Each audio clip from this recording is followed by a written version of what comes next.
You're listening to the When Life Hands You Lemons podcast. But in an entry-level film production, it's one strike and you're out. You're fired. I'm not calling you back. If your goal today is to make a basket, we're going to make that basket. The minute you create something, as soon as it's made tangible, you have a copyright in it. How do I get our guys to sound that big, that full when they do the harmonies? And I'm your host, Lennon Seahawk. Let's get to the show. Hello and welcome to this week's episode of When Life Hands You Lemons. I am so excited to share this episode with you because I've been wanting to have this conversation with Mr. Devain for quite some time now. We've been connected on Facebook for a while and have just sent each other some campaigns here and there and shared music with each other for quite a while now. And he is kind of the go-to TikTok expert in this field. He started a company called the Fuel Injector, and they work specifically on TikTok campaigns, similar to how social media influencers on Instagram and Facebook kind of work. Devain works with TikTok influencers, and he's built this company up by having these relationships with these TikTok influencers and then connects them with different artists and musicians and brands and whatnot. And he wants to build this company that he started, the Fuel Injector, into kind of this huge agency. So in this episode, we talk about what TikTok is, and TikTok is basically a new social media platform that's owned by a company called ByteDance. And it's kind of, in a way, the new Vine, but not really.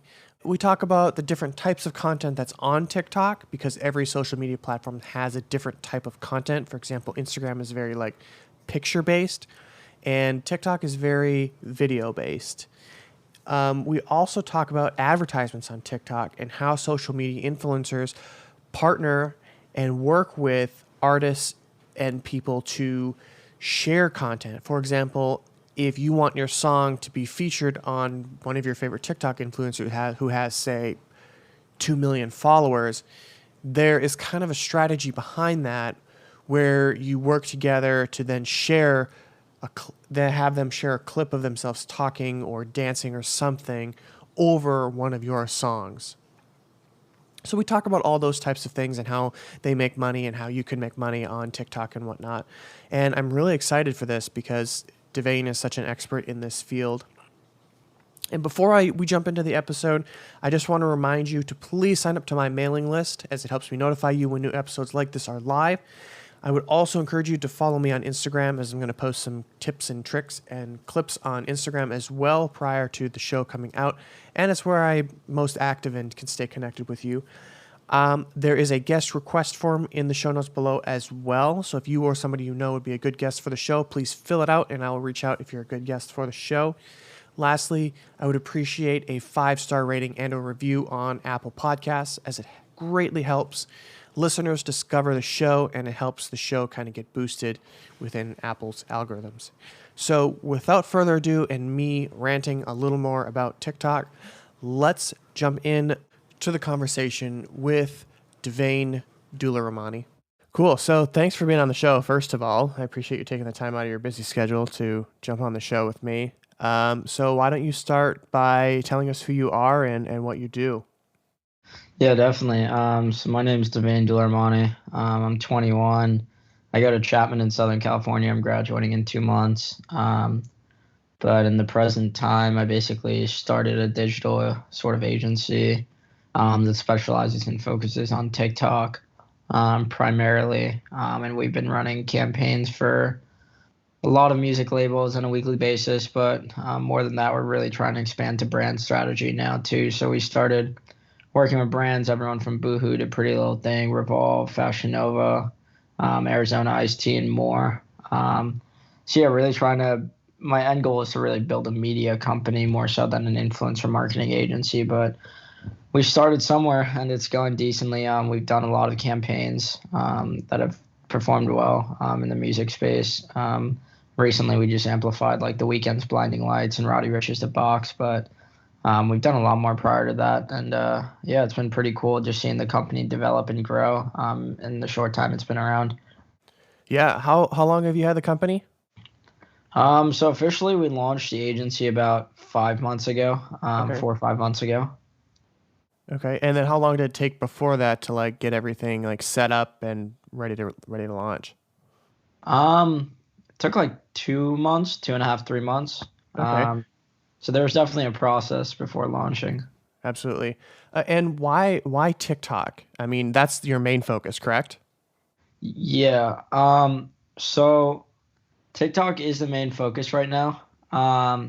That's definitely something that I saw potential in back when it was Musically. So when it was Musically, I basically used to manage the sound accounts on there who were the influencers for the influencers. So they were the people really driving and sparking trends at the time.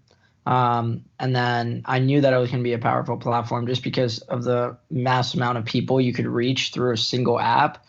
Obviously, when it became TikTok, I started managing a lot of influencers early on. And after Old Town Road, I knew there was so much potential in the application that it would be the biggest sort of loss to not capitalize on it early. And so you you saw so much in TikTok. Like what does it take to manage a TikTok account? And why is it such a go-to platform? Realistically, it just takes relationship. I've had relationships with a lot of these kids and their parents for years plus now. So it's been a relationship building experience. Why TikTok? Because TikTok allows them to diversify their social traffic to every other platform easily. I mean, you could get 1 million on TikTok, and that's going to get you 100K on Instagram plus. There's a lot of like this young demographic, these young kids really connect to their influencers on TikTok because it's daily content where Instagram is not anymore. Okay. So it's like Instagram acts as a serving space for photos and videos, while TikTok is engaging with your sort of celebrity crushes now Hmm. on a daily basis. Yeah, that's a really high conversion rate from 1 million on TikTok to 100,000 on Instagram. Is that like very common or is that kind of a minimal or It maximum? depends. I mean, I've seen a lot of kids convert that, and I've seen some kids even convert more. One of the kids we work with, Ryan Manick, has 1.3 million on TikTok, but he has 170K on Instagram. So Wow. And then what do you do with them while they're on TikTok? Are you trying to get them over to Instagram or what are some other, like, what are you doing on TikTok? And then do you have a different strategy for Instagram? And like, what kind of goes into both? yeah, there's different strategies on both platforms, but at the end of the day, it's about really wanting to create a brand for these influencers across various platforms and diversifying their traffic. Because if you like stick to one platform, it's gonna be like, what if TikTok goes down tomorrow? So it's like you want to diversify them to various platforms, and there's no real like different strategy. I mean, Instagram's pretty straightforward. It's just posting consistently at and like engaging with your fans on your Instagram stories and creating Instagram highlights and reels versus TikTok where it's like you need to make 2 videos a day, 3 videos a day, stay engaged with your fan base. Interesting. So can you talk a little bit about how Instagram differs from TikTok for those that aren't very familiar? Because TikTok is a very younger audience, correct? Is it like middle-aged kids or high school kids, or is it more college? Like, what's kind of the demographic on both platforms? It depends. Obviously, Instagram has a older demographic. I mean, my parents are on Instagram; they're not on TikTok, so Instagram does have a demographic that leans towards older people. But TikTok is slowly sort of gaining that older demographic too. I mean, I see families participating in challenges now, and like old grandpas doing like the whoa, like TM dad and stuff. So Hmm. it's been really cool just to see the sort of how the platform has progressed in the year that I've been on it. Yeah, it's fun because back in Christmas last year, I kind of got into it and I was like, what is this? And I heard about it and I finally like bit the bullet and just jumped on it. And it's so easy to use and it's kind of like a new Vine, but much different. And then I turned my family onto it. Now my parents use TikTok and very little on Instagram, if any. So it's kind of like the opposite way. So what is a typical like TikTok like promotion strategy? Like, what are you doing to grow these influencers and then convert their followers and fans on TikTok over to Instagram? So we've done a lot of viral campaigns in the past, but one we've seen work well is where these influencers say the full videos on Instagram and they take their Instagram account private. One of the influencers we worked with in the past did that, and he jumped from 100,000 followers on Instagram to 700,000 overnight in 48 hours. So it was a 600,000 follower gain doing that because the video went viral on TikTok. And he ended up gaining 600,000 followers and maintained a 10% engagement rate. So he continues to get 60 to 90,000 likes a post. Wow. So he made his Instagram account private. Yeah, and then he basically posted a cliffhanger video on TikTok saying the full videos on Instagram. Oh, so then it told people to go to the Instagram and then they had to follow him to see the video. Yeah, exactly. Correct. Okay. Okay. Yeah. I was trying to like map it out in my head. I mean, is that like the only strategy, or what are some other things that that people are doing?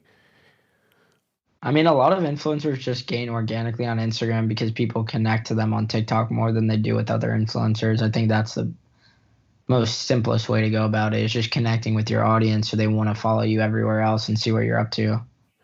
Right. So, and then in a typical like day to day for you, it's like what's kind of it like for your company's called what, the fuel injector?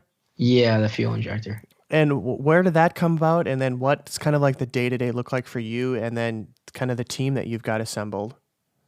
Yeah, so that basically came about from like my advisor. He was just like, you're injecting fuel in the fire of these campaigns, or like you're injecting fuel to these campaigns.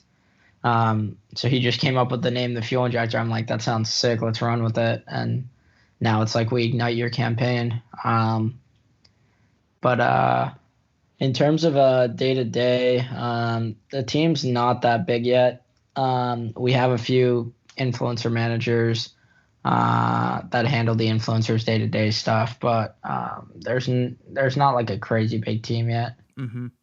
And I mean, you're working there, and you'll get there eventually. Like, I've seen your success over the last couple months even, and it's just growing exponentially. And you've got such a you've kind of jumped in on TikTok, and you've got like, it's such a new platform, especially to a lot of people, that they've never heard of it. Like, they see these videos on Facebook.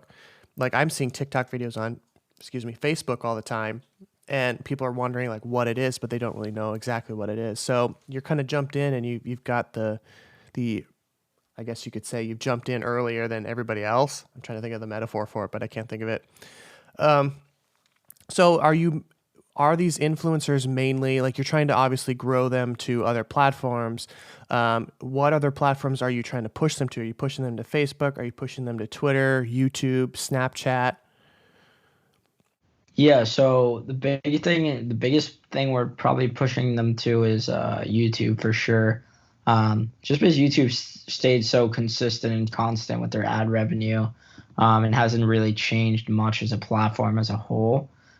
So definitely think that YouTube is one of the most powerful platforms. So we're really trying to build out YouTube fan bases, but obviously Instagram's a great go-to as well. So we've been focused on both. Mm-hmm. Yeah, they're both super easy to use. I feel like YouTube is a little more complex, even though to me it's not, but to others it's a little bit more busy. So how does a TikTok influencer earn money? Like, how can somebody, specifically like a musician, earn money on TikTok to grow their fan following? Yeah, so how can like an influencer sort of earn money?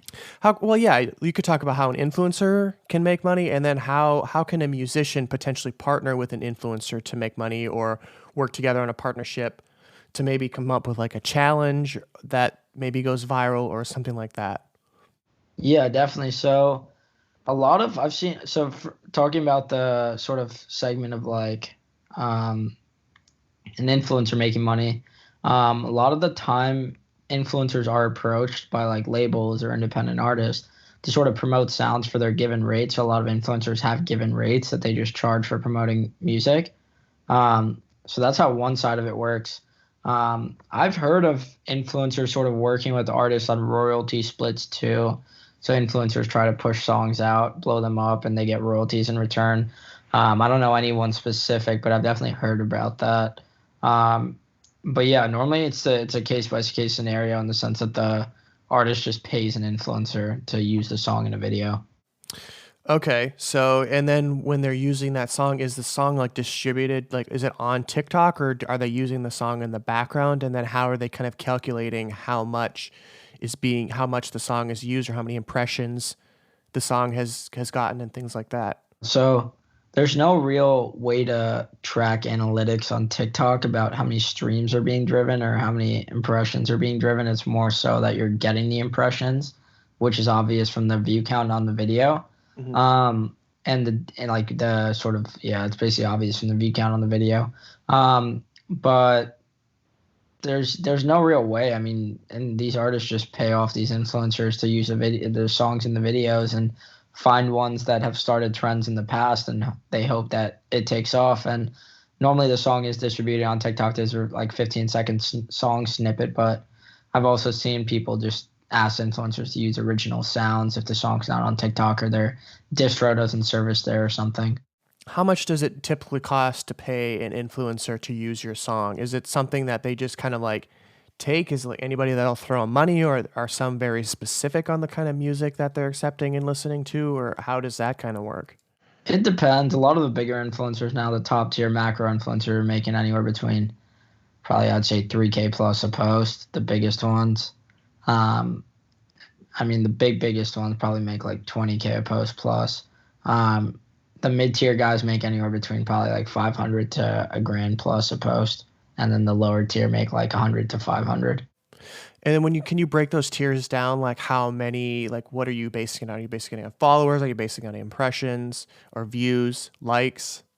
It's more so based on how consistent they are with their content and how fast their account is growing and how well each one of their videos are doing consistently. Okay. So is like a lower tier one, is that like 100,000 people or 50,000? Tier one, 100, 500 range is probably like 200 to 500,000 followers Okay. with good engagement. The next tier is probably like 500,000 to 2 million followers with good engagement. And then the upper tier is probably like 2 to 10 million followers, good Okay. engagement. And then upwards from that is just like the sort of dinosaurs in this space. Yeah. And who are some of the dinosaurs in this space? Charlie D'Amelio, Addison Ray, Avani, like all the top dogs. Okay, yeah, because I mean, I've been on the platform for a couple months, but I haven't paid that much attention to it. When I open it, I just start diving into the content. It's just so easy to get sucked into it. Um, can you talk a little bit about like competitions? Because I've even thought about potentially wanting to try out for one of my songs or a friend of mine's song, and partnering with somebody to put together some kind of dance. Or how does that work? Yeah, so a lot of I mean, it's pretty obvious, but a lot of like people are trying to start dance challenges on the daily on TikTok, and honestly, it comes down to someone starting it, a big dinosaur influencer seeing it, piggybacking on it, and then there's just going to be a trend started to it. But you need to target the right dance influencers that have proven success to start dance trends in the past that big influencers follow. Okay. And I mean, are dance trends common, or are there other competitions that are going on, or is it like, how can somebody get in and kind of start breaking in and like building a name for themselves on there? Yeah, it's honestly about hopping on trending audios, like the audios that big influencers are using that don't have many videos. So your video shows up at the top, and you're like, sort of like you could be the top video in that single audio. So you're getting traffic driven to you nonstop as the audio continues to grow. I want to talk a little bit more about the ads on TikTok. Like, is it similar to like Facebook ads, or is there a specific platform for it? Or, I mean, how is it specifically just like behind the scenes? Hey, I'll give you $1,000 to post this, and hopefully it gets this many impressions or views. How does that work? So everyone who does a song promo campaign normally tags the video ad. Um, so there's specific like requirements, like you have to do a creative to the song or something, and you have to tag ad for regulations or tag partner or some sort of thing. I don't know what the requirements are exactly, but I know that you have to either tag partner or ad or something along those lines. But yeah, I mean, it's pretty straightforward. I mean, it's just like agencies working directly with these influencers, or music labels directly reaching out to these influencers, to essentially just get posts up. Is it common for like influencers to literally just do this every day and just like this is what they make their living on, is just making social posts and working ads and things like that? Or how else, like, you obviously don't want to run ads on every single post that you share, right? Yeah, I mean, a lot of influencers go to school and make organic content, so it's like whenever they do get an ad promo, they just run it. But a lot of them, I mean, most of them just have specific posting requirements. So if it doesn't fit their theme or their page, they're not going to run it. Okay. So, I mean, it's got to just be very specific to their demographic and their audience, I guess. You're driving a lot of people over to YouTube as well from TikTok, correct? Yeah. And why YouTube as well? I just think YouTube's been a stable platform. I mean, I haven't seen much change in it, and people are continuing to monetize on it effectively and make the same amount of money due to Google Ads, ad share, whatever it's called. So I don't think that the platform is really gonna go anywhere, and Google owns it. So As you continue to grow the Fuel Injector, which I mean, I love the name, by the way. Yeah, as you continue to grow it, what are some things that you're continuing to do to expand it, and also kind of like you wanted to turn it into an agency? Like, what does that mean? To like, what's the difference between what you're doing now and then turning it into an agency? yeah, so more than an agency, I want to build it into a media production company. So I want to build it into a company that could one day be acquired by a Verizon or like a Comcast or something. Like I'm building a media division where we create our own sort of content on a weekly basis, similar to Flight House. So you want to sell it to Verizon or some one of these bigger companies. Like, what are they typically looking for? Just something that's basically off the ground running already?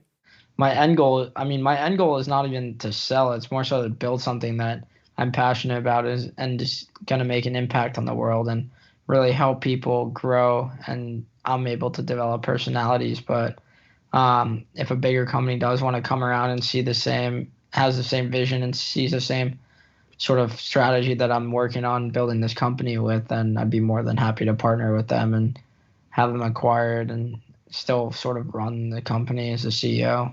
What are there different trends on the various platforms that you're seeing success in? Like, I know there's a bunch of trends on TikTok, some of the trends on Instagram. Are there trends on YouTube, Facebook? Like, what are some things that you're seeing across the different platforms that people can kind of get involved with or potentially try out and be creative with? Yeah. I mean, realistically, the trends evolve every day. There's not like one single trend. Um, it's more so that like stuff you wouldn't even imagine blowing up is blowing up that you would never like sort of thought. So, um, I don't know. There's not really anything specific. It's like the platform itself is so relatively new that anything pops up and anything that a young demographic attaches themselves to blows up. So that going back to TikTok a little bit was what can you explain like what the for you page is? Like, I've always been confused at that. Is how does TikTok kind of figure that out and calculate what they're going to share with you? Yeah, so I mean the For You page, it's just like it pertains to your interests. I mean I just see videos that sort of I like. I like it, I guess like whatever videos you watch more end up on the For You page. I have no idea how the actual algorithm works, but I know that I watch a lot of the videos on my For You page personally, so they've got to be doing something right. Yeah, that's what I was saying because it's so targeted. Like, I don't even like, I follow people on TikTok, but I don't even hardly ever go to the following section. I just scroll through the for you page just because I've been using it for so many months that the algorithm has kind of learned what I like and what I'm engaging with. I don't really comment on anything. I just save like stuff so then to save it so I can look at it later. I never go through my following page for the most part. It's just legitimately just going through For You page. The For You page, yeah. And like I see sometimes like I'll have influencers who have, you know, hundreds of thousands of followers, and then the next person I have is like brand new, just posted the video an hour ago, has 1 like, and it's just some random stupid video. And it's like, why am I seeing this? It has nothing to do with whatever I've looked at, which it's interesting how these algorithms are kind of figuring this stuff out and testing new things. I think it's just crazy how all that stuff works. Yeah, exactly. It's pretty wild. Do you know if hashtags kind of function the same way on TikTok as they do like Instagram and Twitter? I know, I mean, like a lot of the creators just use For You page and like all those like common hashtags, the ones that circulate every day with new like challenges on the main page. So I'm pretty sure hashtags obviously help. I'm not sure how much, but you also see big creators never using hashtags. So it's like, Right. well, I guess once you gain a following, you don't really need them. Right. And do you work with a lot of smaller influencers, or do you work with a lot of bigger ones that kind of don't need the hashtags or much work, I guess, is just posting content and it just kind of takes off on its own?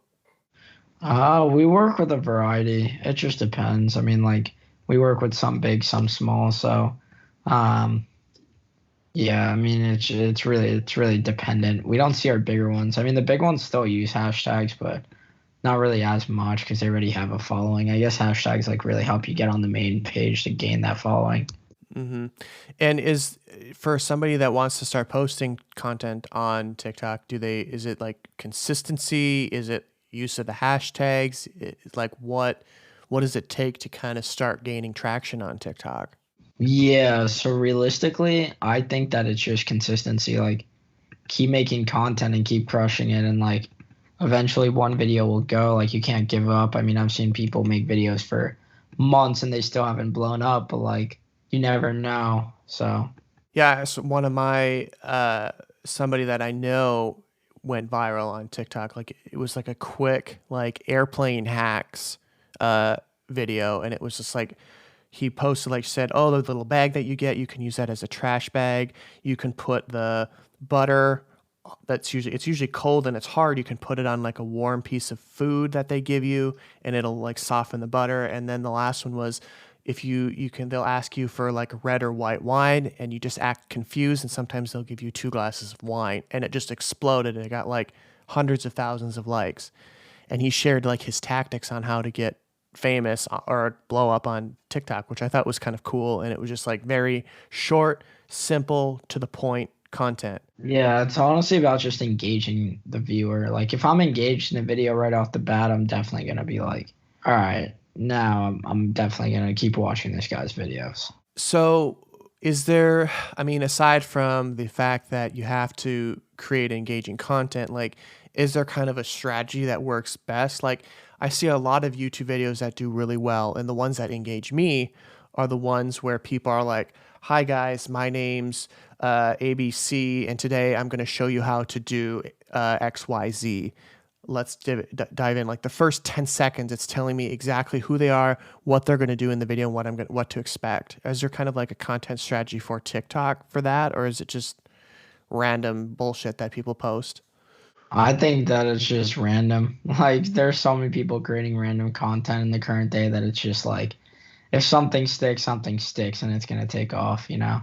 Yeah, that's true. I guess I see that with a lot of the content that I see on there that has tons of comments and likes and people who get followers. It's very catchy, it's hilarious content, and it just sticks, like you mentioned. How can listeners connect with you and follow your company? Honestly, just follow me on Instagram. It's at DEVAIN, and my company's in my bio. So we have an Instagram too. It's just the Fuel Injector. And yeah, everything to sort of contact me is on those two pages. Great. I will put those in the show notes below. Thank you so much for being on the show, and stay safe out there. Yeah, appreciate it. You too. Thank you.